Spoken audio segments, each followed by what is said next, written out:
Bismillahirrahmanirrahim. Assalamualaikum warahmatullahi wabarakatuh. Alhamdulillahi rabbil alamin. Alhamdulillahilladzi zayyana alsinatat talina bi itqanil qur'anil karim wa tajwidihi wa akrama bi jam'i qira'atihi wa husni tartilihi. Wassalatu wassalamu ala sayyidil muqri'in imamil mujawwidin sayyidina wa maulana Muhammadin ibni Qasimil Amin wa ala alihi wa sahbihi ajma'in. Amma ba'du, alhamdulillah teman-teman, kali ini kita akan membahas satu tulisan dengan judul Risalah Mengenal Qiraat. Tulisan ini tulisan sederhana oleh Al-Fakir sendiri, oleh saya sendiri. Kami beri judul dalam bahasa Arab Jamalul Bidayat fi Risalati Ta'arrufi Ilmil Qiraat, yaitu artinya permulaan indah atau keindahan permulaan tentang risalah mengenal ilmu qiraat. Nah, sebelumnya kita perkenalkan dulu, saya Fahmi Hawari selaku menulis risalah ini. Alhamdulillah kami belajar Al-Quran sejak kecil di Surabaya, khususnya di Jawa Timur, bersama guru-guru yang mulia, dan juga di Lamongan kami menghafalkan Al-Quran. Kemudian ke Solo belajar dengan beberapa guru, khususnya dengan Sayyidi Al-Ustaz dan Habib Muhammad bin Husain Al-Habsyi yang juga memberikan takrid atau rekomendasi testimoni di risalah ini.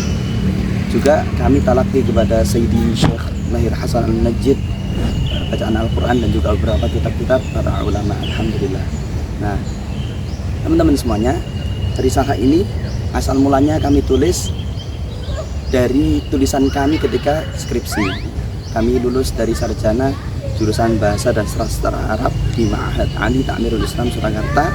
Kemudian kami menulis skripsi berjudul Al-Qira'atus Sab' fi Suratiz Zukhruf, dirasah tahliliyah sarfiyah.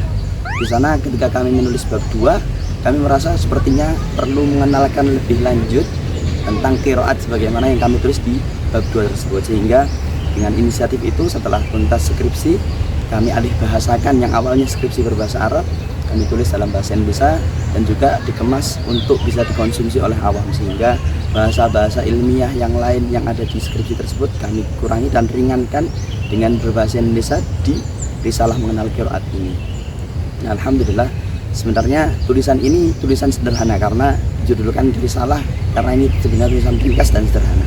Namun ada beberapa poin penting yang akan menambah manfaat bagi kita untuk para pecinta Al-Quran khususnya, dan juga orang-orang yang ingin belajar qiraat lebih dalam. Ini adalah sebagai pembukanya. Kenapa? Karena sebenarnya tulisan ini juga sudah diwakilkan para ulama di kitab-kitabnya, di kitab Buduruz Zahirah karya Syekh Abdul Fattah Al-Qadhi, atau dari Nusantara ada Syekh Mbah Arwani Kudus untuk menuliskan Faidul Barakat. Di muqaddimahnya hampir selalu mengenalkan tentang qiraat, tapi kami merasa perlu untuk mengenalkan ini lebih luas dengan berbahasa Indonesia dan tulisan ringkas seperti ini.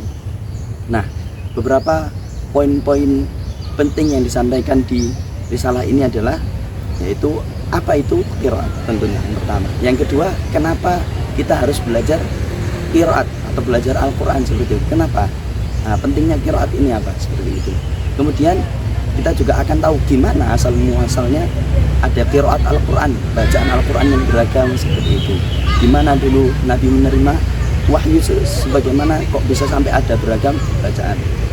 Kemudian kita juga akan mengenal di sini rukun qiraat dan mengenal 10 imam qiraat yang mutawatir qiraatnya disepakati oleh para ulama, seperti itu. Nah, yang berbeda dari risalah ini adalah ada di setiap bab-babnya di sana terdapat ada poin-poin penting yang memudahkan kita untuk memahami, dan disertai ilustrasi yang memudahkan kita.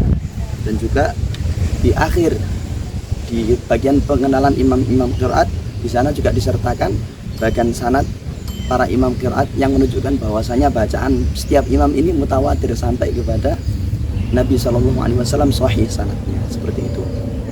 Nah, dari risalah ini kita tahu beberapa poin. Yang pertama, bahwasanya qiraat itu adalah ilmu qiraat, yaitu ilmu tentang gimana tata cara melafalkan Al-Quran. Yang kedua, yaitu kita tahu bahwasanya dari ilmu qiraat ini ilmu yang mempelajari juga gimana ada perbedaan bacaan Al-Quran.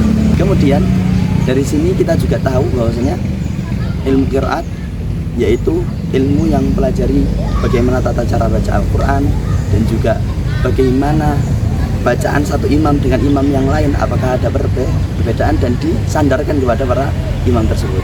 Itu. Selain itu ada beberapa hal poin penting yang bisa kita ambil dari risalah ini. Yang pertama yaitu bahwasanya qiraat itu tidak mentoleransi adanya ijtihad atau qiyas. Apa itu ijtihad qiyas? Artinya tidak boleh kita membuat qiraat. Qiraat yang diterima adalah hanya qiraat yang berasal semuanya dari Nabi, murni dari Nabi Sallallahu Alaihi Wasallam. Adapun perbedaan itu, maka yang diterima perbedaan banyak bacaan itu semuanya harus sambung kepada Nabi Sallallahu Alaihi Wasallam.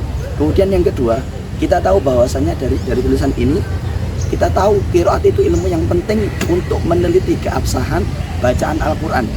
Kenapa penting? Karena Al-Quran ini sumber segala ilmu, sumber segala hukum dan petunjuk bagi kehidupan kita, sehingga meneliti keabsahan bacaan Al-Qurannya melalui ilmu qiraat itu penting. Nah, ini kita ketahui dari tulisan ini.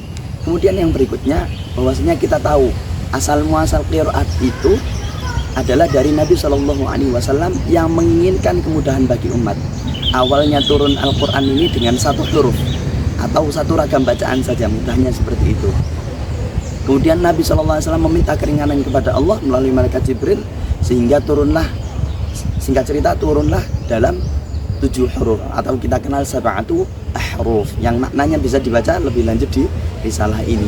Nah, kemudian setelah itulah mulai muncul komunitas-komunitas Al-Quran dan kita kenal, sehingga ditetapkan para ulama, salah satunya Imam Ibnul Jazari menetapkan ada 3 rukun qiraat. Dari sini kita tahu 3 rukun qiraat itu apa saja. Yang pertama, sahih sanad qiraatnya, artinya bacaan imam ini sampai kepada Nabi Sallallahu Alaihi Wasallam. Yang pertama, sahih sanad, mutawatir periwayatannya.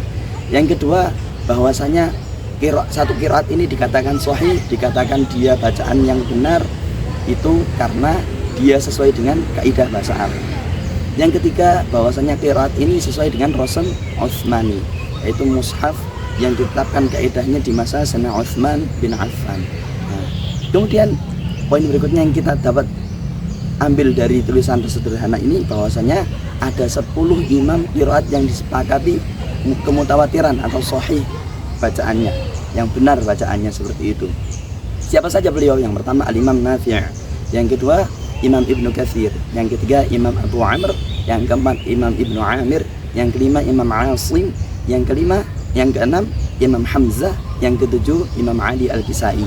Kemudian ini yang biasa kita kenal qiraat sab'a. Kemudian ditambahkan 3 oleh Alim Ibnul Jazari, yaitu yang ke-8 Imam Abu Ja'far Yazid Ibn Al-Qa'qa', yang ke-9 yaitu Imam Ya'qub bin Ishaq Al-Hadrami Al-Basri, yang ke-10 Imam Khalaf Al-Bazzar, seperti itu. Maka ini 10 imam yang disepakati kesohihan sanadnya, bacaannya sahih, sehingga 10 qiraat ini bisa digunakan dalam sholat kita. Nah, gitu. Kemudian poin berikutnya yang bisa kita ambil dari tulisan ini, bahwasanya setiap imam memiliki 2 rawi. Siapa rawi itu? Yaitu periwayat bacaannya. Dari sekian banyak, satu imam punya banyak murid, maka ada 2 rawi yang mengambil riwayat yang disandarkan.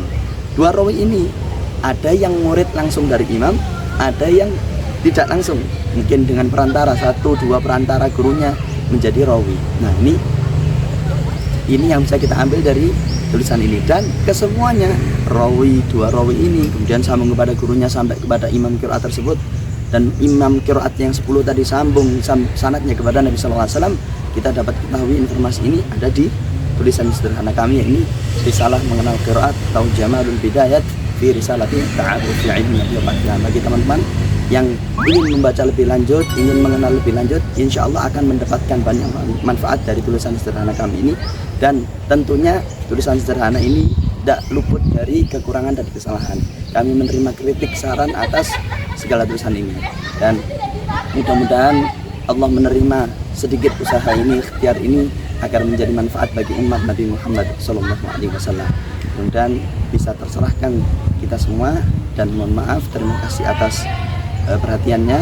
Sekian, wallahu a'lam bishawab. Sallallahu ala sayyidina Muhammadin wa ala alihi wasallam. Assalamualaikum warahmatullahi wabarakatuh.